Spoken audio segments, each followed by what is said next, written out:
Hi guys and welcome back to the channel Deepak Yadav Education. Welcome to the daily current affairs of 7th of May 2022. तो guys आज है तारीख 7 मई 2022 और है Saturday. आज की तारीख से जितने भी मोस्ट इंपॉर्टेंट करंट अफेयर्स बनेंगे उन सभी करंट अफेयर्स को हम लोग डिटेल में डिस्कस करेंगे। तो चलो शुभारंभ करते हैं। बट उससे पहले गाइस अगर आप लोगों को इस TNA यानी कि टॉप न्यूज़ एनालिसिस का PDF चाहिए तो क्या करना है, नीचे डिस्क्रिप्शन बॉक्स में आप सभी लोगों को PDF लिंक के नाम से एक लिंक मिल जाएगा। जैसे आप लोग उस पर क्लिक करोगे ये चैनल ओपन हो जाएगा। यहाँ से जाकर आप लोग डेली बेसिस पर इस TNA के PDF को डाउनलोड कर पाओगे। अदरवाइज़ अगर आप लोग को इस तरीके से ये चैनल नहीं मिलता है तो एक बहुत सिंपल सा तरीका है, डायरेक्टली टेलीग्राम पर जाना और जाने के बाद सर्च बॉक्स में टाइप करना दीपक यादव एजुकेशन। आपके सामने इस प्रकार से ये 3 चैनल ओपन हो जाएंगे। एक के आगे आंसर राइटिंग लिखा है, एक के आगे UPSC लिखा है और एक के आगे कुछ नहीं लिखा है, लेकिन यहाँ पर भी आपको 19,000 प्लस सब्सक्राइबर्स मिल जाएंगे।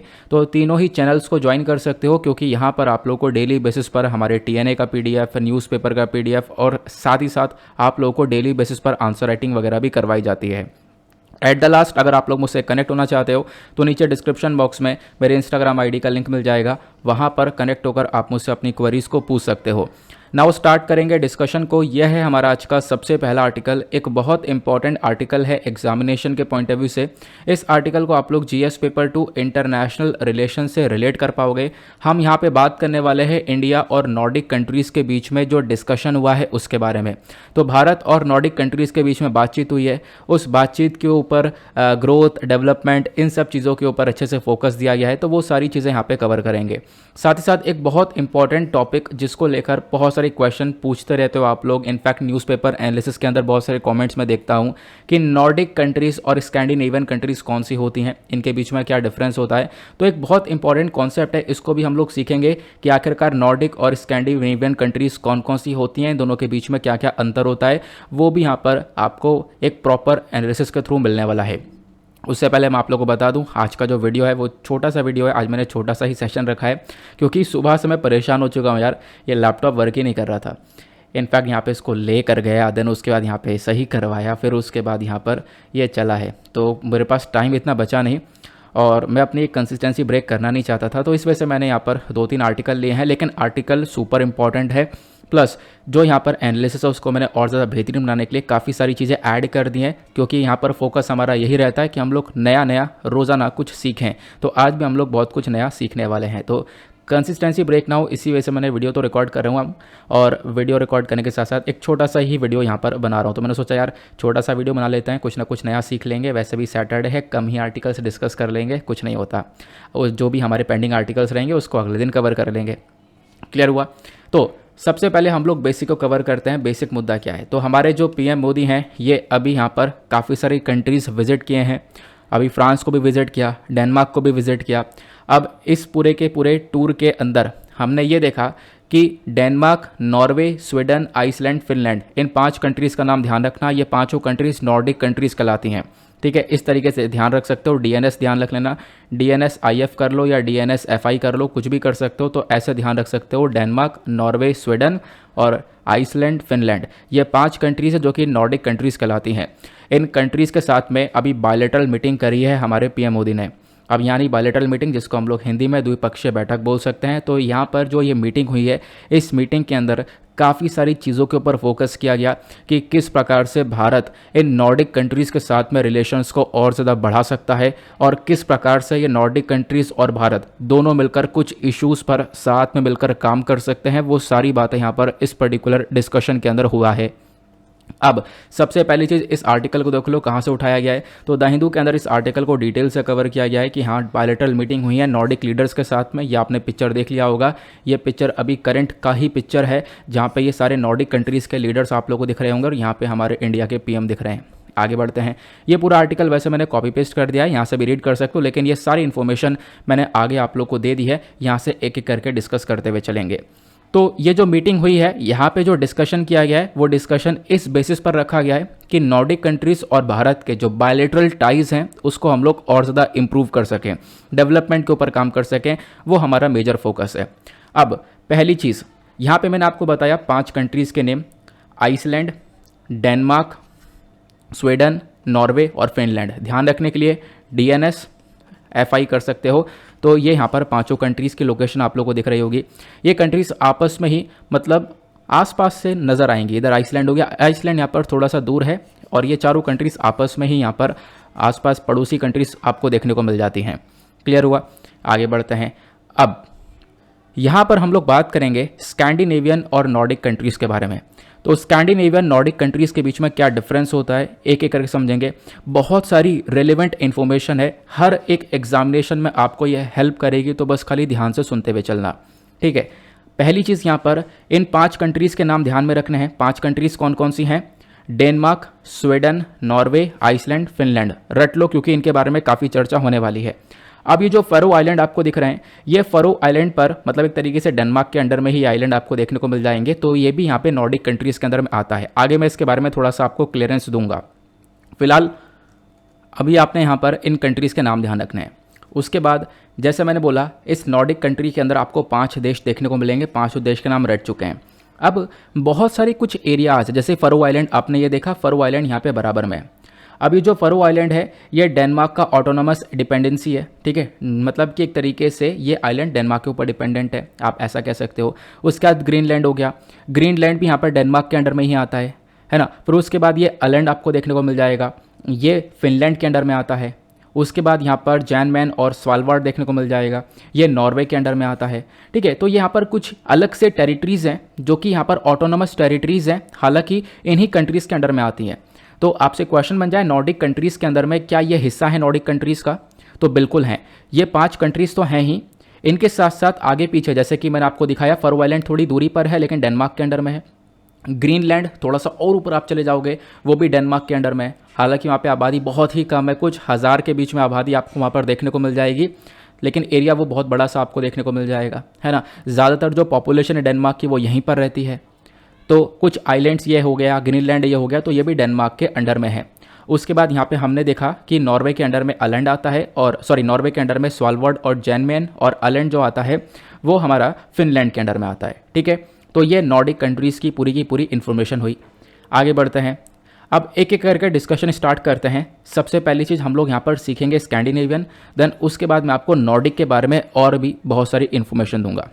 देखो, जब हम लोग बात करते हैं स्कैंडिनेवियन कंट्रीज़ के बारे में, तो बड़ा सा नाम दिख रहा होगा स्कैंडिनेवियन। हाँ, तो इस स्कैंडिनेवियन कंट्रीज़ के अंदर सिर्फ और सिर्फ 3 देश आते हैं। वो 3 देश कौन कौन से हैं? 3 देश हैं DNS। अभी इस वजह से मैं स्टार्टिंग में जोर ये दे रहा था DNS FI करके याद रख लो, वो इसलिए क्योंकि स्टार्टिंग के जो 3 कंट्रीज़ हैं DNS, डेनमार्क, नॉर्वे, स्वीडन, ये तो यहाँ पर स्कैंडिनेवियन कंट्रीज़ हैं। इन तीनों देशों को हम लोग स्कैंडिनेवियन कंट्रीज़ बोलते हैं। अगर इसमें IF को और जोड़ दिया जाए, मतलब कि आइसलैंड और फिनलैंड को और जोड़ दिया जाए, तो ये पूरा मिलकर नॉर्डिक कंट्री बन जाता है। क्लियर हुआ? बहुत सिंपल सा है, यहाँ पर आप लोग ध्यान रख सकते हो इसके बारे में। ठीक है, तो इस पिक्चर के थ्रू हम लोग दोबारा रिवाइज कर सकते हैं। Iceland, Finland, Sweden, Norway, Denmark, इन 5 को मिलाकर क्या बन जाएगा? नॉर्डिक। अगर आइसलैंड फिनलैंड को निकाल दें तो ये 3 यहाँ पर बन जाएंगी स्कैंडिनेवियन कंट्रीज़। आगे बात करते हैं। अब यहीं पर एक और टर्म आता है, जब हम लोग स्कैंडिनेविया के बारे में चर्चा करते हैं तो एक और टर्म आता है फेनोस्कैंडिया। अब मैं नहीं चाहता यहाँ पर कुछ आपका छूट जाए या फिर यहाँ से कुछ क्वेश्चन बन जाए, तो इसी वजह से यहाँ पर ये एक और इन्फॉर्मेशन मुझे मिली तो मैंने यहाँ पर उसको भी लगा दिया। फेनोस्कैंडिया क्या है? देखो, फेनोस्कैंडिया भी यहाँ पर एक पर्टिकुलर एरिया देखने को मिल जाएगा जहाँ पर कुछ कंट्रीज़ हैं। कौन कौन सी? हमारा स्कैंडिनेवियन पेनिनसुलर हो गया, उसके बाद कोला पेनिनसुला, कोला पेनिनसुला ये रशिया का पार्ट है, उसके बाद यहाँ पर करेलिया, ये भी रशिया का हिस्सा है, और फिनलैंड। तो यहाँ पे कुछ एरियाज़ हैं, ये एरिया मिला के फेनोस्कैंडिया बनता है, और डेनमार्क इस फेनोस्कैंडिया का हिस्सा नहीं है, तो आप लोग यहाँ पर ध्यान रख सकते हो। ठीक है, क्लियर हुआ? आगे बढ़ते हैं। मतलब एक और टर्म ये चर्चा में आ रही थी, फेनोस्कैंडिया क्या है, तो उसमें ये हिस्से देखने को मिलते हैं जिसके नाम मैंने भी आप लोगों के सामने बता दिए हैं। आगे आते हैं। अब जब भी हम लोग यहाँ पर स्कैंडिनेवियन कंट्रीज़ के बारे में चर्चा करते हैं, नॉर्डिक कंट्रीज़ के बारे में चर्चा करते हैं, तो यहाँ पर आप लोग को एक चीज़ और ध्यान रखनी है। बहुत सारी कंट्रीज़ ये जिसके नाम हमने लिए हैं 5 कंट्रीज़ के अंदर, ऊपर वाला जो हिस्सा आपको दिख रहा है, यानी कि जैसे ये वाला ऊपर वाला हिस्सा देखने को मिल जाएगा, ये यहाँ पर नॉर्थ वाला रीजन हो गया, इसका ऊपर वाला रीजन नॉर्थ वाला रीजन हो गया। इस वाले ऊपर वाले रीजन में आबादी बहुत कम है, बहुत कम आबादी यहाँ पर देखने को मिलती है। ज़्यादातर आबादी इन कंट्रीज़ के सदर्न वाले पोर्शन में देखने को मिल पाएगी। इसके पीछे एक बहुत ही सिंपल सा कारण है, वो है कि नॉर्दर्न वाले रीजन में ठंड बहुत ज़्यादा पड़ती है।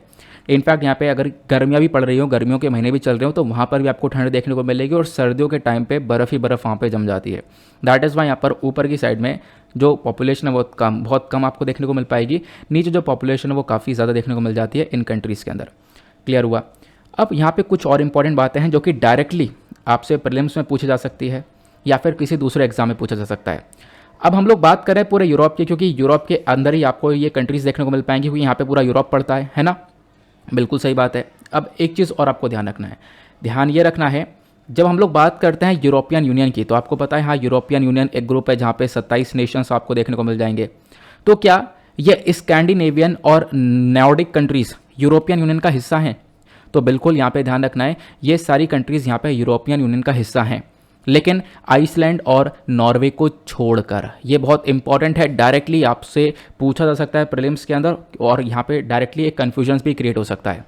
तो ध्यान रखना, डेनमार्क, स्वीडन, फिनलैंड, ये तीनों तो यहाँ पर यूरोपियन यूनियन का हिस्सा है, लेकिन आइसलैंड और नॉर्वे, यानी कि आइसलैंड ये रहा, नॉर्वे ये हो गया, ये दोनों यहाँ पर यूरोपियन यूनियन का हिस्सा नहीं है।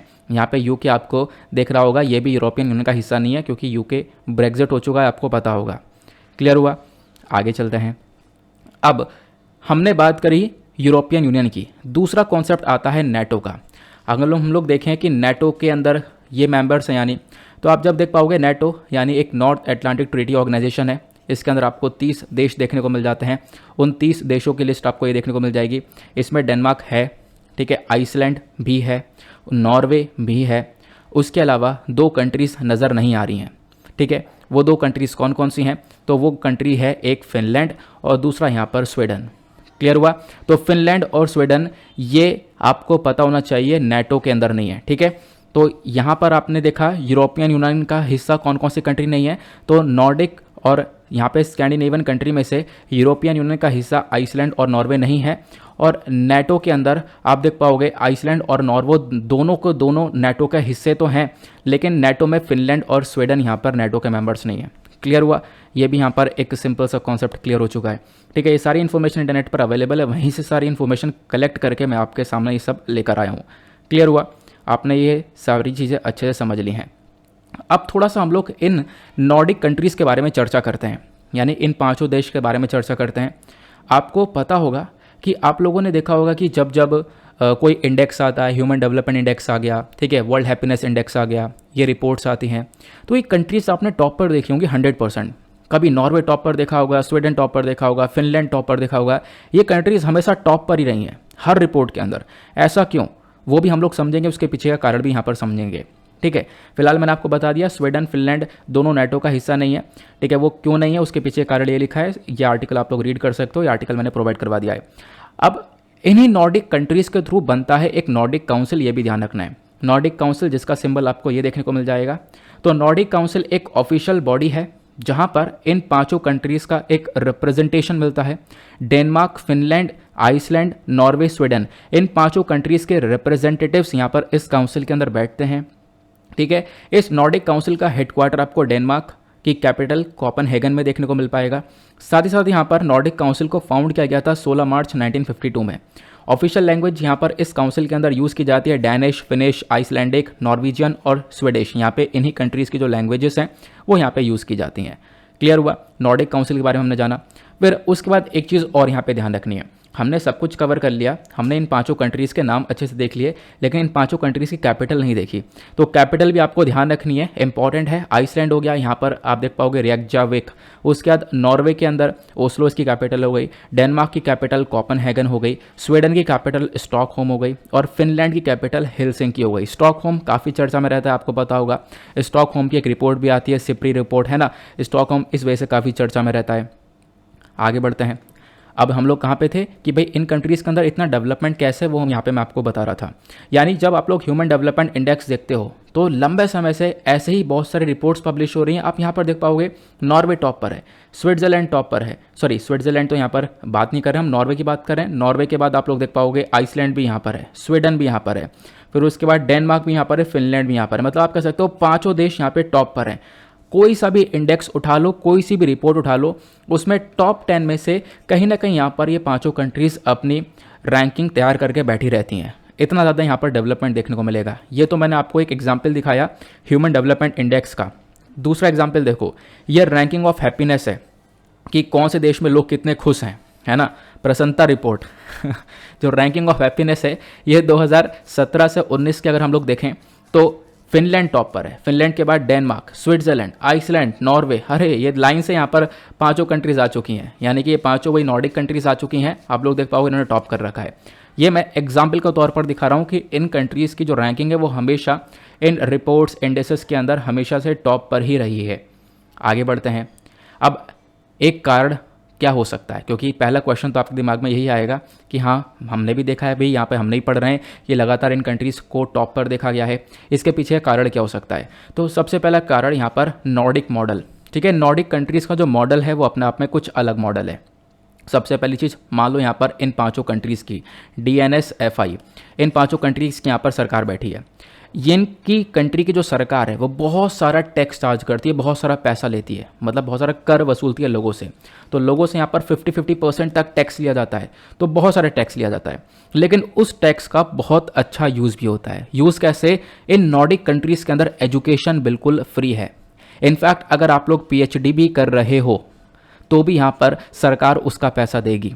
तो ये सिचुएशन है यहाँ पर। इनफैक्ट आप कह सकते हो आज के टाइम पर कोई व्यक्ति 25 साल का हो चुका है, 28 साल का हो चुका है, उसको PhD करनी है, मान लो अभी किसी दूसरे कंट्री में PhD करनी है, तो उसके लिए उसको पैसा लेना पड़ेगा, उसको पैसे की रिक्वायरमेंट होगी। लेकिन यहाँ पे अगर इन कंट्रीज़ के अंदर लोगों को पढ़ना है, PhD वगैरह करनी है, तो उसके लिए यहाँ पर सरकार बिल्कुल फ्री में एजुकेशन दे रही है। पहली चीज़, क्योंकि सरकार एक भारी भरकम टैक्स भी यहाँ से ले रही है। तो इस वजह से यहाँ पर इन कंट्रीज़ की रैंकिंग हमेशा से ऊपर देखने को मिल पाएगी। दूसरा रीज़न यहाँ पर क्या है कि नॉर्डिक कंट्रीज़ के अंदर फ्री हेल्थ केयर मिलता है। ठीक है, हेल्थ केयर के ऊपर ये कंट्रीज़ बहुत ज़बरदस्त तरीके से पैसा खर्चती हैं, प्लस वेलफेयर स्कीम्स के ऊपर भी बहुत सारा पैसा इन कंट्रीज़ के थ्रू खर्चा जाता है। ठीक है, तो ये तो हमारा नॉर्डिक मॉडल हुआ। आगे बात करते हैं। हमारे पास इन्वेस्टोपीडिया की एक रिपोर्ट है। इस रिपोर्ट के माध्यम से ये पता चलता है कि ये जो पांचों कंट्रीज़ है, इन पांचों कंट्रीज़ के पास में कुछ ना कुछ खासियत आपको देखने को मिल पाएगी, जिसकी वजह से बहुत बड़ा डेवलपमेंट इन कंट्रीज़ के अंदर देखने को मिलता है। ये इन्वेस्टोपीडिया की रिपोर्ट बताती है कि दुनिया के लार्जेस्ट ऑयल प्रोड्यूसर के बारे में, दुनिया में सबसे बड़े ऑयल प्रोड्यूसर कौन कौन है। तो यहाँ पर आप देख पाओगे 10 कंट्रीज़ के नाम है। नीचे 10वें नंबर पर आपको नॉर्वे देखने को मिल जाएगा। यहाँ पे बोला यह गया साल 2020 के अंदर नॉर्वे ने लगभग $22.6 बिलियन का जो ऑयल है वो एक्सपोर्ट किया था। तो नॉर्वे के अंदर बहुत सारे ऑयल रिजर्व्स मिलते हैं। Norway has the largest oil reserve in the western Europe, और बहुत सारा ऑयल नॉर्वे बेचता है दूसरे कंट्रीज़ को, वहाँ से पैसा कमाता है। तो नॉर्वे के अंदर आप देख पाओगे जो वेल्थ जनरेशन है वो यहाँ पर इसकी वजह से हो रहा है। उसी प्रकार से हम लोग बात करें स्वीडन की, मैं आपको एग्जाम्पल के तौर पर बता रहा हूँ कि हाँ इन कंट्रीज़ के पास में क्या क्या देखने को मिलता है, किस चीज़ का यूज़ करके इतनी तेज़ी से लोग आगे बढ़ रहे हैं। नॉर्वे के बाद हम बात करें स्वीडन की, तो यहाँ पे वर्ल्ड एटलस की रिपोर्ट है। स्वीडन भी यहाँ पर एक स्कैंडिनेवियन कंट्री है। अगर हम लोग बात करें, स्वीडन के अंदर बहुत सारे नेचुरल रिसोर्सेज पाए जाते हैं। नेचुरल रिसोर्सेज की बात करें तो यहाँ पे बहुत सारे मिनरल्स देखने को मिलते हैं। Arsenic, copper, gold, iron, ore, lead, silver, uranium, zinc, tungsten, ये सारे नेचुरल रिसोर्सेज भरपूर मात्रा में पाए जाते हैं। न केवल नेचुरल रिसोर्सेज, इसके अलावा अरेबल लैंड्स, फॉरेस्ट भरपूर मात्रा में, और यहाँ पर फिशेस भी बहुत सारी देखने को मिलती हैं। ठीक है, अभी फिश वाले टॉपिक पर मैं आऊँगा वापस से, पहले फॉरेस्ट वाले टॉपिक को कवर करते हैं। यहाँ पे नेचुरल रिसोर्स की बात करें तो जंगल भी भरपूर मात्रा में मिलते हैं, जहाँ पर स्वीडिश पेड़ की कटाई करके पेपर को जनरेट करता है। पेपर इंडस्ट्री में स्वीडन यहाँ पे one of the top country आपको देखने को मिल जाता है। तो यहाँ से स्वीडन बहुत सारा पैसा कमाता है। ये तो मैंने आपको 2 कंट्रीज़ का एग्जाम्पल दिए। अगर हम लोग बाकी इन सारी 5 कंट्रीज़ के बारे में चर्चा करें तो इन 5 कंट्रीज़ में से हमेशा से जो फिश है ये बहुत इंपॉर्टेंट रहा है। फिश सेक्टर के अंदर इन कंट्रीज़ ने बहुत सारा पैसा खर्चा है, इनफैक्ट बहुत सारा पैसा कमाया भी है। तो फिश सेक्टर से मैंने जैसा बोला कि मछली को एक्सपोर्ट करने पर यहाँ पर बहुत सारा पैसा इन कंट्रीज़ ने अर्न किया। क्लियर हुआ? ये मैंने आप लोगों को बता दिया। आगे बात करते हैं। देखो एक चीज़ और है, जब इतना कुछ है इन कंट्रीज़ के अंदर में, तो एक सबसे बड़ा फ़ायदा देखने को मिलता है इन कंट्रीज़ के अंदर जो लाइफ एक्सपेक्टेंसी है वो बहुत ज़्यादा है। ये पॉइंट नोट डाउन करने वाला पॉइंट है। मतलब लोगों की जो ज़िंदगी है वो बहुत लंबी होती है, बहुत लंबे समय तक लोग जीते हैं, ऐसा यहाँ पर बोला गया है। फ्री हेल्थ केयर मिल रहा है, फ्री एजुकेशन मिल रही है, और सबसे इंपॉर्टेंट चीज़ यहाँ पर हाई लेवल ऑफ लिटरेसी भी देखने को मिलती है। हाई लेवल ऑफ लिटरेसी मतलब ज़्यादा पढ़े लिखे लोग आपको देखने को मिल जाएंगे। लिटरेसी रेट बहुत ज़्यादा है। ऐसा क्यों, ये तो आपको पता है, ये वाला कारण, क्योंकि टैक्स जो पैसा आया सरकार के पास में, वो टैक्स सरकार ने यहाँ पर फ्री एजुकेशन के ऊपर खर्चा है। ठीक है, तो बहुत सारा यहाँ पर ये लोग एजुकेशन के ऊपर पैसा खर्चते हैं, जिसकी वजह से हमने देखा है लिटरेसी रेट भी बहुत तगड़ा देखने को मिल जाता है यहाँ पर। क्लियर हुआ? तो ये सारी इन्फॉर्मेशन मैंने आपको इन कंट्रीज़ के बारे में प्रोवाइड करवा दी है। आगे चलते हैं, और क्या क्या बात कर रही है यहाँ पर। हाँ, मैं आपको क्या बता रहा था अभी कि हमने नॉर्वे का एग्जाम्पल लिया, स्वीडन का एग्जाम्पल लिया, देन उसके बाद हमारे पास एक ऑफिशियल रिपोर्ट है, वो यहाँ पर एक ऑफिशियल ट्वीट है। वो ये बोलता है कि अगर आप लोग देख पाओगे दूसरे कंट्रीज़ की बात करें, पहले तो हम लोग इन 5 कंट्रीज़ को, नॉर्डिक कंट्रीज़ को ले लेते हैं। कौन कौन से? DNSFI। ठीक है, अब दूसरी तरफ आप लोग अमेरिका के लो, तो अमेरिका से भी ये कंट्रीज़ काफ़ी आगे हैं, क्योंकि ये कंट्रीज़ नॉर्डिक मॉडल को अपना रही हैं। अमेरिका का मॉडल अलग है। ठीक है, अमेरिका के अंदर जो मॉडल है वो आपको अलग देखने को मिल जाएगा, और नॉर्डिक कंट्रीज़ का मॉडल अलग है। अमेरिका के अंदर यहाँ पर इतनी एजुकेशन फ्री नहीं है। इन कंट्रीज़ में एजुकेशन बिल्कुल फ्री है। यूनिवर्सिटी में कितनी फीस जा रही है? $0 $0 $0। यहाँ पर पैसा बिल्कुल नहीं जा रहा, आराम से लोग एजुकेशन ले सकते हैं। लेकिन यूएस के अंदर आप देख पाओगे 10,486 रुपीज़ यहाँ पर, सॉरी, डॉलर्स खर्चने पड़ेंगे PhD करने के लिए। उसके बाद हमारे पास एक और ऑफिशियल ट्वीट है, पब्लिक सिटीजन का ट्वीट है। यहाँ पर यह बोला गया कि जो एवरेज वॉल स्ट्रीट बोनस है 1985 के अंदर, मतलब आप कह सकते हो कि जो बड़े बड़े बिजनेसमैन है, ठीक है, या फिर बिजनेसमैन कह लो, बड़े बड़े यहाँ पर बॉस आपको देखने को मिल जाएंगे। ठीक है, उनकी जो सैलरीज हैं वो 1985 में $13,970 हुआ करती थी, ये यहाँ पर बोला गया। और आज के टाइम पर 2020 का डेटा देखें तो वही सैलरी इनकी बढ़कर $1,84,000 के आसपास हो चुकी है। ये बात की गई है नॉर्डिक कंट्री की। तो इन 5 देशों में बॉस की जो सैलरी है वो बहुत तेजी से इंक्रीज हुई है, यहाँ पर बताया गया। सॉरी, ये यहाँ पर डेटा नॉर्डिक कंट्रीज़ का नहीं, ये अमेरिका का डेटा है। ठीक है, तो यहाँ पर क्या बोला गया कि इनकी सैलरीज बहुत तेज़ी से इंक्रीज़ हुई है, खासकर किसकी? बॉस वाले सेक्टर की। जो बड़े लोग हैं, जो अमीर लोग हैं, उनकी सैलरीज इंक्रीज़ हुई हैं। लेकिन यहाँ पर जो लेबर वाला सेक्टर है, जो मजदूरी यहाँ पर मजदूर करके अपनी जो भी मजदूरी है वो कमा रहे हैं, जब उनकी बात करें तो जो मिनिमम वेज है 1985 के अंदर वो $3.35 का था अमेरिका के अंदर में, और जो कि 2020 में आप लोग कह सकते हो वो $7.25 तक का पहुंचा है। इनफैक्ट यहाँ पर आप कह सकते हो दुगने से थोड़ा सा ज़्यादा हुआ है, तिगना भी नहीं हुआ है ना। तो ये यहाँ पर बोला गया कि अमेरिका का मॉडल और नॉर्डिक मॉडल के बीच में एक डिफरेंस है। डिफरेंस ये है कि नॉर्डिक मॉडल में लोगों ने, मतलब जो कंट्री की यहाँ पे जो सरकार है, उन्होंने खूब सारा पैसा खर्चा है लोगों के फ्री एजुकेशन के ऊपर, लोगों के वेलफेयर के ऊपर, लोगों के एम्प्लॉयमेंट के ऊपर भी काफ़ी सारा पैसा खर्चा गया है। लेकिन अमेरिकन मॉडल में ऐसा नहीं देखने को मिल पाएगा, और लोगों की जो सैलरी वगैरह है वो भी बहुत ज़्यादा कम ही देखने को मिल रही है, ऐसा यहाँ पर बोला जा रहा है। क्लियर हुआ? अब आप कहोगे यार ये तो परफेक्ट है। हाँ बिल्कुल, यहाँ पर जो कंट्रीज़ हैं बहुत सारी डेवलप्ड कंट्रीज़ हैं, मतलब बहुत कुछ अच्छा चल रहा है यहाँ पर। लेकिन देखो, हर सिक्के के 2 पहलू। अगर यहाँ पर एक फ़ायदा है तो कहीं ना कहीं यहाँ पर उसकी कमज़ोरी भी होगी। हर एक इंसान की कुछ ना कुछ कमज़ोरी होती है, हर कोई के अंदर यहाँ पे बिल्कुल परफेक्शन चीज़ें नहीं हो पाती हैं। अब कमज़ोरी में यहाँ पर सबसे पहली कमज़ोरी आपको ये देखने को मिल पाएगी, ये जो नॉर्डिक कंट्रीज़ हैं इनमें से कार्बन एमिशन बहुत ज़्यादा होता है, बहुत ज़्यादा यहाँ पर पोल्यूशन वगैरह पैदा करती हैं। ठीक है, ये आपको देखने को मिल पाएगा। उसके साथ साथ एक दूसरा कारण ये भी है, खासकर एग्जाम्पल लें स्वीडन का, तो स्वीडन में वेमेन के अगेंस्ट में काफ़ी सारे वायलेंस देखने को मिलते हैं। स्वीडन ने रिसेंटली यहाँ पर वेमेन के अगेंस्ट में जो वायलेंस हो रहा है उसको लेकर एक स्टेप भी उठाया था। तो ये सारे आपको स्टेप्स उठाए हुए देखने को मिल जाएंगे इन कंट्रीज़ के साइड से। तो मैंने आपको पूरा का पूरा नॉर्डिक और स्कैंडिनेवियन कंट्रीज़ का इतिहास क्या है, प्रेजेंट सिनेरियो क्या है, सब कुछ यहाँ पर बता दिया है। ठीक है, अब होगा क्या, इसका जो क्लिप है वो मैं काट के डाल दूंगा, ठीक है, अलग से, ताकि आप लोग यहाँ पर कभी भी ज़रूरत पड़े स्कैंडिनेवियन नॉर्डिक कंट्रीज़ के बारे में जानने के लिए तो आप लोग यहाँ पर इस वीडियो को ओपन करो और फटाक से यहाँ पर इसके बारे में इन्फॉर्मेशन ले सको। ओके, आगे चलते हैं अगले आर्टिकल की तरफ। लेकिन हाँ, अभी आर्टिकल पर, अगले आर्टिकल पर नहीं आएंगे। इससे पहले यहाँ पर एक और इम्पॉर्टेंट चीज़ हम लोग कवर करने वाले हैं, वो यह है कि अभी तो हम लोगों ने सिर्फ और सिर्फ स्कैंडिनेवियन और नॉर्डिक कंट्रीज़ के बारे में जाना है। दूसरी चीज़ यहाँ पर आपको ये देखने को मिल पाएगी, इंडिया और नॉर्डिक के समिट के बारे में हम लोग चर्चा कर रहे हैं। तो अभी यहाँ पर इंडिया और नॉर्डिक के बीच में ये सेकंड समिट हुआ, जहाँ पे हमारे पीएम मोदी ने इन कंट्रीज़ के साथ में डिस्कशन किया। डिस्कशन की बात करें तो ये एक सेकंड एडिशन था। इस सेकंड एडिशन में यहाँ पर फोकस किया गया है कि किस प्रकार से हम लोग आज के टाइम पर दुनिया भर में जो इश्यूज़ चल रहे हैं, पहला इशू पेंडेमिक का यानी कोविड-19 का, उसके हम लोग कैसे रिकवर हो सकते हैं, प्लस यहाँ पे रशिया यूक्रेन के वॉर से कैसे रिकवर किया जा सकता है, उस डिस्प्यूट को कैसे रिजॉल्व किया जा सकता है, इसके ऊपर पर्टिकुलरली यहाँ पर चर्चा की गई है इन कंट्रीज़ के बीच में। तो यहाँ पे फोकस किया गया इकॉनमी, ट्रेड, इन्वेस्टमेंट। इसके साथ साथ यहाँ पे इन कंट्रीज़ ने वेलफेयर स्टेट के ऊपर भी फोकस किया है, लोगों के कल्याण के ऊपर भी यहाँ पर फोकस किया गया है। ठीक है, तो आप लोग ध्यान रख सकते हो, ये चर्चा हुई है इन कंट्रीज़ के साथ में। साथ ही साथ यहाँ पर इंडिया ने नॉर्डिक कंपनीज़ को इनवाइट कर लिया है कि भाई आप आओ और इन्वेस्ट करो हमारे ब्लू इकॉनमी सेक्टर के अंदर, खासकर सागरमाला प्रोजेक्ट में आओ, इन्वेस्टमेंट करो। तो नॉर्डिक कंट्रीज़ को हमने इन्विटेशन दिया। ठीक है, नॉर्डिक कंपनीज़ को खासकर। अब ये ब्लू इकॉनमी क्या होती है, तो इसको भी थोड़ा सा समझ लेते हैं।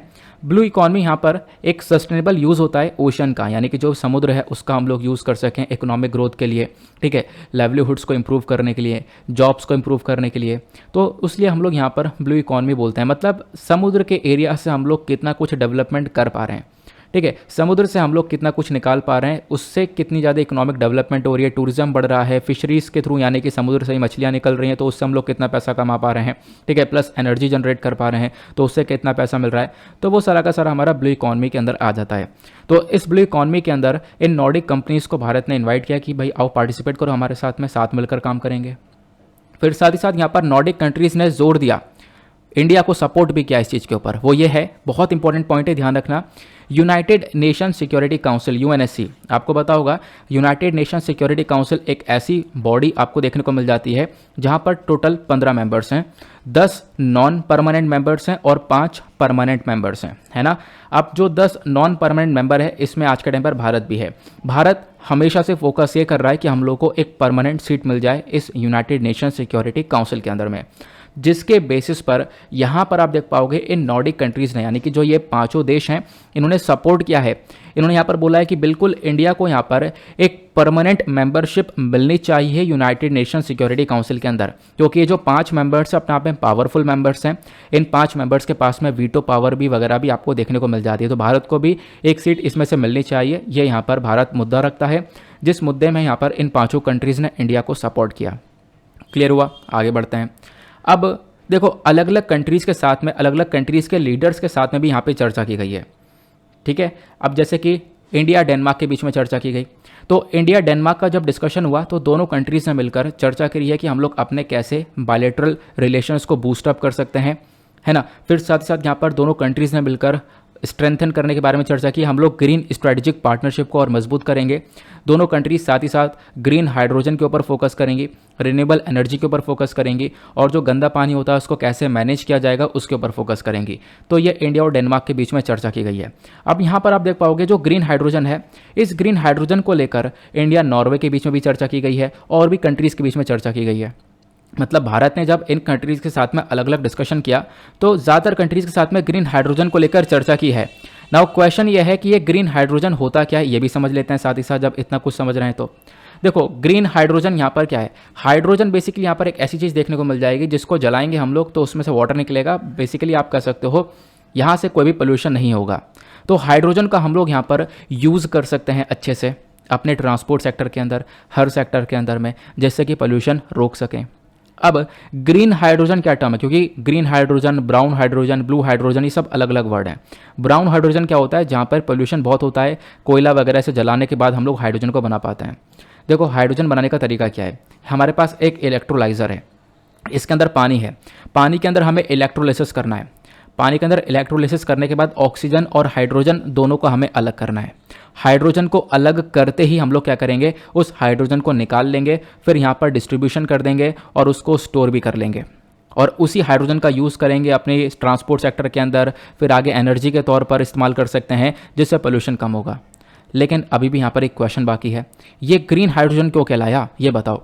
ग्रीन हाइड्रोजन ये इसलिए कहलाया क्योंकि ये जो पानी है जिसके अंदर यहाँ पर इलेक्ट्रोलिसिस किया जा रहा है, इस पानी के अंदर बिजली का यूज़ किया गया, पावर का यूज़ किया गया है। अब जब वो बिजली को बनाया गया है वो रिन्यूएबल सेक्टर से बनाया गया है, मतलब कि जो बिजली आई है वो रिन्यूएबल एनर्जी से आई है, यानी कि मान लो सोलर एनर्जी से या विंड एनर्जी से हम लोगों ने उस बिजली का उत्पादन किया, फिर उस बिजली से यहाँ पर हमने जो पावर जनरेट की है उस पावर से हम लोगों ने यहाँ पर इलेक्ट्रोलिसिस किया, और फिर इसमें से यहाँ पर जो भी हमारे पास हाइड्रोजन निकल कर आया उसको हम लोगों ने यहाँ पर ट्रांसपोर्ट डिस्ट्रीब्यूट कर दिया। तो ये होता है ग्रीन हाइड्रोजन।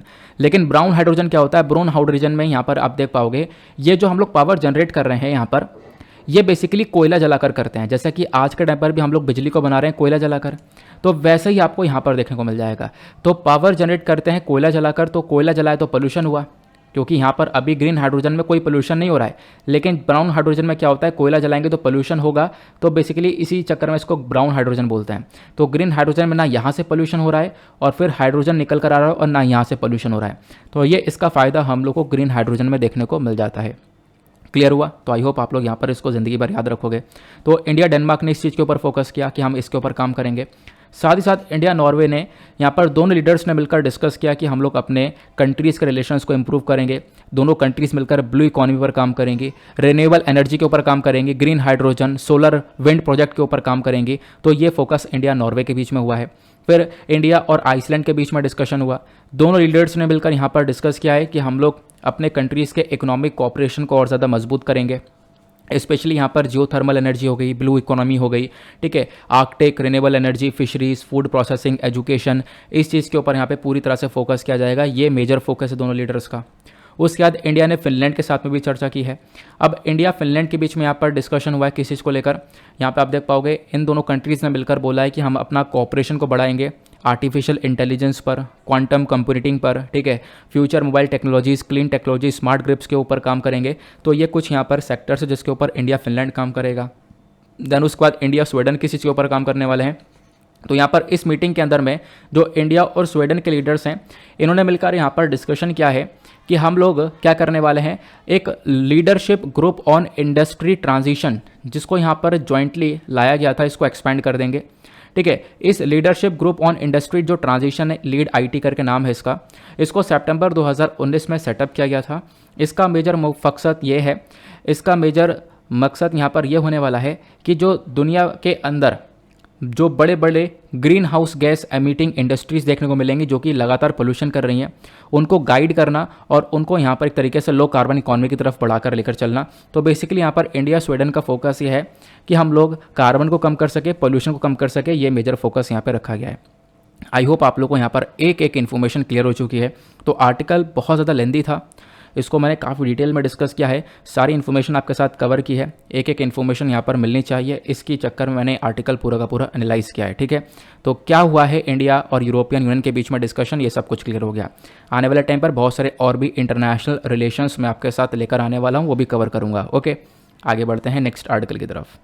आज का जो अगला आर्टिकल है वो बात करता है शेगेला बैक्टीरिया के बारे में। तो शेगेला बैक्टीरिया आउटब्रेक हुआ है केरला के अंदर में, और पहले भी यहाँ पे आउटब्रेक हो चुका है, इसी वजह से चर्चा में पहले भी आ चुका है। तो शेगेला बैक्टीरिया होता क्या है, हम लोग इसको समझेंगे। पहले मैं आप लोग को थोड़ा सा बेसिक सा न्यूज़ दे देता हूँ। देखो, चर्चा में इसलिए है कि इस बैक्टीरिया की वजह से क्या हुआ, एक लड़की की जान चली गई है, और एक लड़की जिसने यहाँ पर शवरमा खाया था, शवरमा पता होगा आपको, है ना, मुझे ज़्यादा जानकारी है नहीं शवरमा के बारे में। तो शवरमा यहाँ पर खाया था, और उस शवरमा के अंदर जो भी पानी यूज़ किया गया था वो कॉन्टामिनेटेड वाटर था, गंदा पानी था, ठीक है। तो इसकी वजह से यहाँ पर उस लड़की की जान चली गई है, ठीक है। तो ये यहाँ पर बोला गया है। तो कहीं ना कहीं बेसिकली उसके अंदर ये शिगेला बैक्टीरिया देखने को मिला, और ये शिगेला बैक्टीरिया पहले निकल कर आया था और अब फिर से चर्चा में आ चुका है। तो एक इंपॉर्टेंट आर्टिकल है, खासकर जीएस पेपर 2 हेल्थ के पॉइंट ऑफ व्यू से। तो शिगेला बैक्टीरिया का आउटब्रेक हम लोगों ने देखा है, इसके पीछे का कारण है फूड पॉइजनिंग या फिर गंदा खाना खा लिया है, जिसकी वजह से यहाँ पर यह आउटब्रेक हुआ है केरला के कासारकोड डिस्ट्रिक्ट के अंदर में। क्लियर हुआ? यहाँ पे आप देख पाओगे द हिंदू का आर्टिकल है शेगेला बैक्टीरिया के बारे में, सारी इन्फॉर्मेशन मैं आप लोग को एक एक करके देने वाला हूँ। कोई भी क्वेश्चन बनेगा डेफिनेटली आप सॉल्व कर पाओगे। शेगेला एक जीनस ऑफ बैक्टीरिया है जो कि यहाँ पर एक इन्फेक्शन को यहाँ पर क्रिएट कर देता है, एक इन्फेक्शन का कारण बनता है। उस इन्फेक्शन को हम लोग बोलते हैं शेगेलोसिस, और यहाँ पर बोला गया ये एक दूसरा जानलेवा एक बीमारी, एक इन्फेक्शन देखने को मिल जाएगा रोटा वायरस के बाद में, ठीक है। रोटा वायरस जो कि यहाँ पर अगर लोगों को इन्फेक्ट करे तो लोगों के अंदर डायरिया हो जाता है, पेट में प्रॉब्लम्स यहाँ पर चालू हो जाती हैं। तो रोटा वायरस के बाद में दूसरा खतरनाक ये शेगेला देखने को मिलेगा, जिसकी वजह से लोगों के अंदर डायरिया होता है दुनिया भर में। और यहाँ पे तीसरा लीडिंग कॉज ऑफ डेथ बना हुआ है शेगेला। शेगेला इतना खतरनाक है कि इससे 5 साल से कम उम्र वाले बच्चों की जान चली जाती है अगर वो बच्चे इन्फेक्ट हो जाते हैं इस वायरस से। तो प्लस जो एनुअल नंबर है सालाना, अगर हम लोग नंबर वाइज देखें इस शिगेला की वजह से, दो नंबर यहाँ पर हमें मिलता है 164.7 मिलियन का। तो 164.7 मिलियन ये एस्टिमेटेड केसेस हैं शिगेला के एनुअली बेसिस पर, यानी कि सालाना केसेस आपको ये देखने को मिल पाएंगे। ठीक है, तो इतना खतरनाक है शिगेला अपने आप में। अब क्वेश्चन ये है कि मान लो किसी व्यक्ति को हो गया तो उसके अंदर क्या क्या लक्षण देखने को मिलेंगे। पहला लक्षण, उसको डायरिया हो जाएगा, बुखार हो जाएगा, स्टमक क्रैम्प देखने को मिल जाएगा, है ना, इस प्रकार की चीज़ें देखने को मिल जाती हैं, और जो कि 7 दिन तक रहता है। ये 7 दिन तक लक्षण दिखाई पड़ते हैं, उसके बाद हालात और बुरे होने लगते हैं। अब एक क्वेश्चन और आएगा दिमाग में कि क्या इसका खतरा ये भी है कि ट्रांसमिट हो जाएगा, ये एक व्यक्ति से दूसरे व्यक्ति में फैल सकता है। तो देखो, शिगेला जो है जनरली ट्रांसमिट होता है, लेकिन कैसे होगा वो यहाँ पे समझते हैं। कॉन्टेमिनेटेड वाटर से, मतलब गंदे पानी का यूज़ करने से या फिर गंदा खाना खाने से यहाँ पर ये शिगेला हो जाता है। प्लस यहाँ पर पर्सन टू पर्सन कॉन्टैक्ट के बेसिस पर भी यहाँ पर शिगेला हो जाता है, ऐसा बोला गया। शिगेला यहाँ पर प्राइमरली एक ऐसी डिजीज़ आपको देखने को मिलेगी, ऐसी बीमारी देखने को मिलेगी जो कि एक तरीके से पुअर लोगों को यहाँ पर अफेक्ट करी है। इसको डिजीज़ ऑफ पुअर और क्राउडेड कम्युनिटीज़ भी बोला जाता है, क्योंकि वहाँ पर प्रॉपर पानी नहीं है, एक सेफ वाटर नहीं है, गंदा पानी है। अब प्रॉपर पानी ना होने की वजह से यहाँ पर, एक गंदा पानी होने की वजह से यहाँ पर ये शिगेला के केसेस देखने को मिल जाते हैं। अभी मैंने आपको बताया कि शिगेला के अंदर सबसे बड़ी चीज़ क्या देखने को मिलती है, फूड पॉइजनिंग। यहाँ पर क्या हुआ कि एक तरीके से ये मतलब कि फूड पॉइजनिंग क्रिएट कर देता है। और फूड पॉइजनिंग देखो अपने आप में एक बहुत बड़ा मतलब प्रॉब्लम देखने को मिलेगा आज के टाइम पर। फूड पॉइजनिंग में खतरा यह है कि बहुत सारे केसेस आजकल निकल कर आ रहे हैं। इनफैक्ट रिसेंटली एक आर्टिकल मैंने कवर किया था जहाँ पे और भी बहुत सारी डेथ हुई थी फूड पॉइजनिंग की वजह से, द हिंदू के अंदर में मैंने कवर किया था। ठीक है, कुछ दिन पहले की बात है, शायद पिछले महीने की बात है। तो फूड पॉइजनिंग होती क्या है, चलो ये कॉन्सेप्ट भी हम लोग थोड़ा सा क्लियर कर लेते हैं। यहाँ पर देखो, फूड पॉइजनिंग का मतलब यह है कि कुछ आपने गंदा खाना खा लिया है, ठीक है, उस खाने के अंदर बैक्टीरिया, वायरस, पैरासाइट्स आपको देखने को मिल जाएंगे, कुछ इस प्रकार का फूड कंज्यूम कर लिया है। और आज के टाइम पर कुछ ऐसा खाना आपको स्टॉल्स पर बाहर जंक फूड के तौर पर मिलेगा। जो आप जंक फूड कंज्यूम कर रहे हो, या फिर अगर वो व्यक्ति जो बना रहा है उसके हाथ में ग्लव्स वगैरह हैं तो वो चीज़ें सही है, बट आज के टाइम पर आप देख पाओगे गोलगप्पे हो गए या और ऐसी चीज़ें हो गई, बहुत सारी चीज़ें हैं जो कि डायरेक्टली यहाँ पर हाथ से सर्व की जा रही हैं, जिसकी वजह से फूड पॉइजनिंग वाली सिचुएशन और ज़्यादा बढ़ती हुई नज़र आएगी। ठीक है, तो यहाँ पर ध्यान रख लो। और प्लस यहाँ पर यह भी ध्यान रखो कि भाई बाहर से जो भी आप लोग सामान ले रहे हो, बाहर से जो भी जंक फूड खा रहे हो, उसमें आप लोग ध्यान रखो कि आप ऐसा कुछ ना खाओ जिससे आपकी हेल्थ के ऊपर इम्पैक्ट पड़े, क्योंकि एट द लास्ट यहाँ पर हेल्थ सबसे ज़्यादा इंपॉर्टेंट होती है। फिर उसके बाद मान लो यहाँ पर किसी को फूड पॉइजनिंग है, फूड पॉइजनिंग का यह खतरा है, ठीक है, तो उसको ट्रीट किया जा सकता है आराम से, ये आपको ध्यान रखना है। लेकिन उसके साथ साथ आपको फूड पॉइजनिंग से बचना है। बचने के लिए आप लोग यहाँ पर ये 4 स्टेप्स लेकर चल सकते हो। वो 4 कदम कौन कौन से हैं? सबसे पहली चीज़ यहाँ पर बी सेलेक्टिव, मतलब कि आप सिर्फ कुक्ड फूड के ऊपर आओ। ऐसा ना हो कि आप लोग जंक फूड ले रहे हो, तला भुना के ऊपर ज़्यादा ले रहे हो, या फिर कुछ ऐसा फूड जो कि एक्सपायर हो चुका है उसकी वजह से भी फूड पॉइजनिंग हो सकती है, और कुछ ऐसा खाना जो कि लंबे समय तक ऐसे ही रखा हुआ है उसको खा लिया गया तो इसकी वजह से भी फूड पॉइजनिंग हो जाती है। तो इस प्रकार से यहाँ पर आपको ध्यान रखना है, हमेशा यहाँ पर एक कुक्ड फूड, एक ताज़ा खाना जो कि यहाँ पर बना हुआ हो उसको कंज्यूम करो। स्टैंडर्ड प्रिपरेशन हो, जो भी इंग्रेडिएंट्स उसके अंदर हो वो सब यहाँ पर अच्छे इंग्रेडिएंट्स हो जो कि आपके हेल्थ को और ज़्यादा अच्छा कर दें। ये यहाँ पर आपको बी सेलेक्टिव होना पड़ेगा। दूसरा यहाँ पर एक स्टेप उठाया जा सकता है बी क्लीन, यानी कि आपको करना क्या है, खाना खाने से पहले हमेशा अपने हाथ को धोकर चलना है। ठीक है, जैसे कि कोई भी बैक्टीरिया, वायरस अगर हाथ में होगा तो वो यहाँ पर वॉश आउट हो जाएगा, जिससे कि फूड पॉइजनिंग के चांसेस कम हो जाएंगे। तीसरा यहाँ पर एक सबसे बड़ा प्रिवेंशन है, वो है रिस्क को अवॉइड करना। यानी कि मतलब बहुत सारे लोग जब सफ़र करते हैं डायरिया से, फूड पॉइजनिंग से, तो उनको रिस्की फूड यहाँ पर हटा देना चाहिए। मतलब कि पहले से आपको पता है यहाँ भाई मैं डायरिया से सफ़र कर रहा हूँ, मेरे को फूड पॉइजनिंग है, तो यहाँ पर क्या करना है, पपाया, सैलेड या फिर कुछ ऐसी चीज़ें होती हैं सुशी वगैरह, उन सबको आपको अवॉइड करना होता है, ये यहाँ पर मेंशन किया गया। उसके साथ साथ यहाँ पर आपको अपनी इम्यूनिटी के ऊपर काम करना होगा। ठीक है, अपने हेल्थ का ध्यान रखो, एक अच्छे से स्लीप लो, अपनी जो भी यहाँ पर आपकी स्लीप की रिक्वायरमेंट हो उसके हिसाब से लो। मैं ये नहीं बोलूँगा 8 घंटे 10 घंटे 8 घंटे सोना ज़रूरी है, हाँ ज़रूरी है, लेकिन अपने रिक्वायरमेंट के हिसाब से, आपकी जितनी रिक्वायरमेंट आप उसके हिसाब से स्लीप कर सकते हो। प्लस यहाँ पे रेगुलर बेसिस पर एक्सरसाइज वगैरह करके यहाँ पर इस फूड पॉइजनिंग को प्रिवेंट किया जा सकता है। क्लियर हुआ? फिर उसके बाद मतलब कुछ ऐसी भी चीज़ें हैं जिससे लोग अपनी हेल्थ को बहुत बुरी तरह से यहाँ पर डाउन कर रहे हैं। इनफैक्ट यहाँ पर मैं देखता हूँ अपने सामने भी बहुत सारे यहाँ पर छोटे छोटे बच्चे आपको देखने को मिल जाएंगे जो कि आज के टाइम पर स्मोकिंग कर रहे हैं। मतलब ये मैंने ऐसी अलग से एक पिक्चर लगा दिया था जिसके बारे में ध्यान रख सकते हो यार कि मतलब स्मोकिंग वगैरह की तरफ तो बिल्कुल नहीं बढ़ना है, क्योंकि स्मोकिंग वगैरह भी यहाँ पर एक बहुत खतरनाक चीज़ आपको देखने को मिल जाती है, जिसकी वजह से बहुत बुरा इम्पैक्ट पड़ता है बॉडी के ऊपर में। सालाना यहाँ पर बहुत सारी डेथ होती हैं। सालाना अगर हम लोग बात करें काफ़ी सारी डेथ होती हैं। मैं आपको पर डे के हिसाब से बताऊँ तो 25,000 लोगों की रोज़ जान जाती है जो कि यहाँ पर सिगरेट पी रहे हैं, स्मोक कर रहे हैं। ठीक है, इनफैक्ट यहाँ पर उनके लंग्स डैमेज हो रहे हैं, टीथ येलो हो रहे हैं, यहाँ पर आप देख पाओगे जो ये होठ हैं वो यहाँ पर काले पड़ जाते हैं, हार्ट डैमेज हो रहा है, ब्रेन इफेक्ट हो रहा है, फिर लास्ट में यहाँ पर डेथ भी हो रही है। ठीक है, तो ये यहाँ पर आपको स्मोकिंग इफेक्ट देखने को मिलेंगे। तो इन सब चीज़ों से दूर रहो। यहाँ पर एक अच्छा हेल्दी खाना लेना है अपने को, अपने हेल्थ के ऊपर काम करना है। हेल्थ अच्छी रहेगी, ब्रेन डेवलपमेंट अपने आप आपको देखने को मिल पाएगा। 2-4 यहाँ पर कुछ एक्टिविटीज़ करके अपने ब्रेन को डेवलप करना है ना। इस प्रकार से आप लोग यहाँ पर अपने लाइफ को रन कर सकते हो। आगे बात करें, अभी हम लोग किस चीज़ के बारे में बात कर रहे थे, हम लोग थोड़ा सा टॉपिक से आज निकल गए। यहाँ पे हम लोग बात कर रहे थे शेगेला वायरस के बारे में। ठीक है, अब यहाँ पे फूड पॉइजनिंग का एक बहुत बड़ा रोल है। ठीक है, फूड पॉइजनिंग की हमने पूरी PhD कर ली है, तो कोई बात नहीं, यहाँ पर अच्छी बात है, यहाँ पर सारी चीज़ें आपको जानने को मिल चुकी हैं। तो शेगेला वायरस के बारे में बात करें तो शेगेला वायरस का जो इनक्यूबेशन पीरियड है, इनक्यूबेशन पीरियड यहाँ पर शेगेला वायरस का टिपिकली 1 से 4 दिन का है। अब क्वेश्चन ये है कि सर ये इनक्यूबेशन पीरियड होता क्या है, मतलब कि ये पीरियड यहाँ पर एक ऐसा पीरियड है जो कि एक पर्सन मान लो आज के टाइम पर एक वायरस से कांटेक्ट हो चुका है, मतलब कि शेगेला वायरस एक व्यक्ति को अटैक कर चुका है।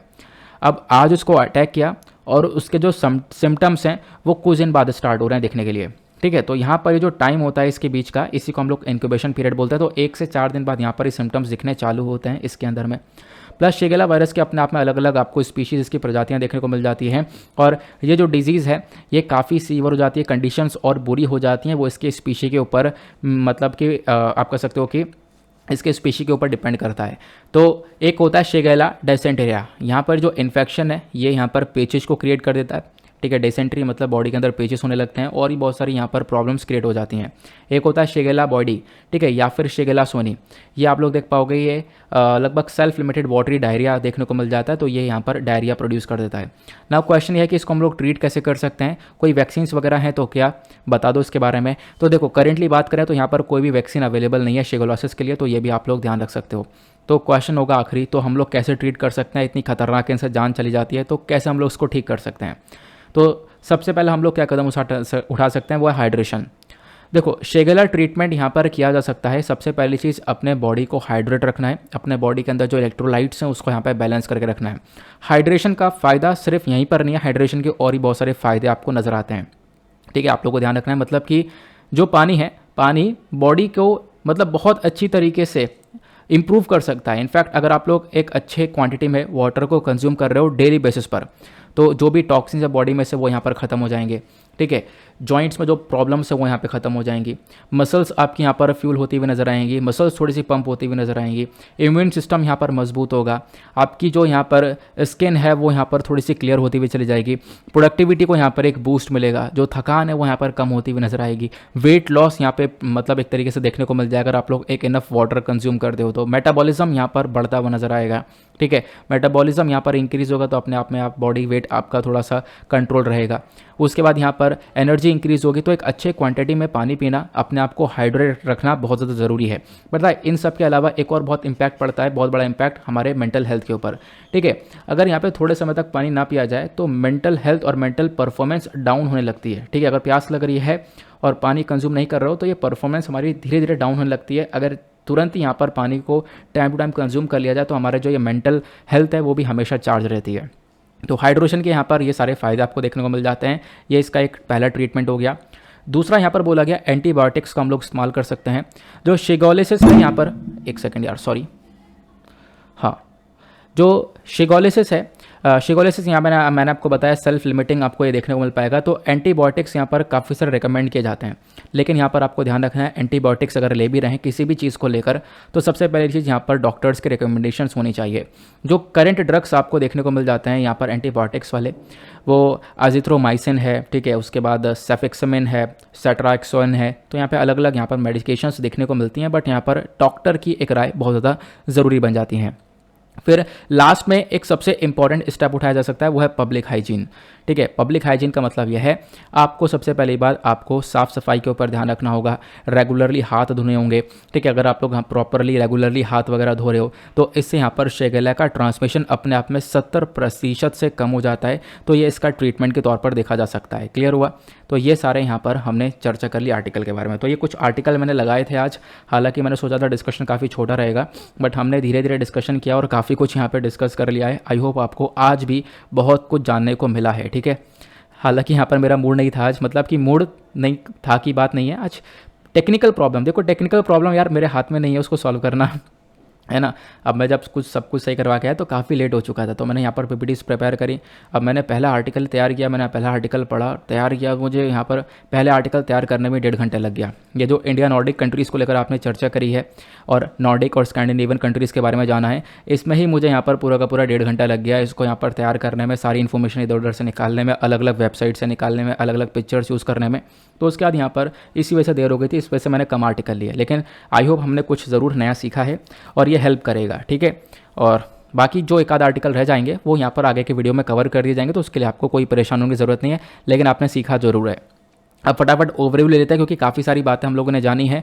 तो इंडिया और नॉर्डिक कंट्रीज़ के बीच में यहाँ पे चर्चा हुई है।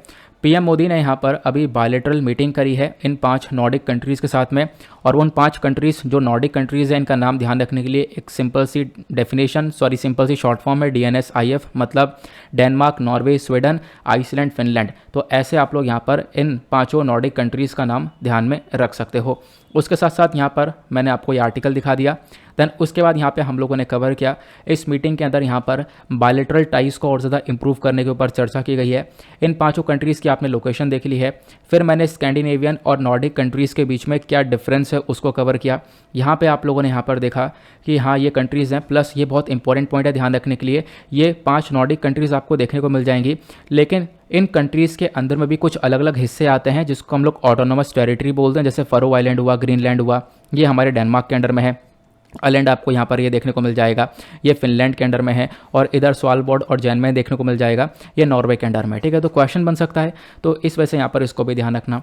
फिर हमने यहाँ पर इसको डिस्कस किया, मैंने आपको बताया स्कैंडिनेवियन कंट्रीज़, तो नॉर्डिक कंट्रीज़ 5 कंट्रीज़ से ध्यान रखना है आपको, स्कैंडिनेवियन 3 कंट्रीज़ हैं। बस ऐसे ध्यान रख सकते हो, स्कैंडिनेवियन अपने आप में एक लंबा वर्ड है, तो इसमें से यहाँ पर सिर्फ अगर लंबा वर्ड है तो सिर्फ 3 देश हैं, और नॉर्डिक एक छोटा वर्ड है तो इसमें ज़्यादा देश हैं। तो स्कैंडिनेवियन के अंदर सिर्फ 3 कंट्रीज़ आपको देखने को मिल जाती हैं, डेनमार्क, नॉर्वे और स्वीडन। क्लियर हुआ? बाकी ये मैंने आपको रिवीजन करवा दिया था स्कैंडिनेवियन और नॉर्डिक का।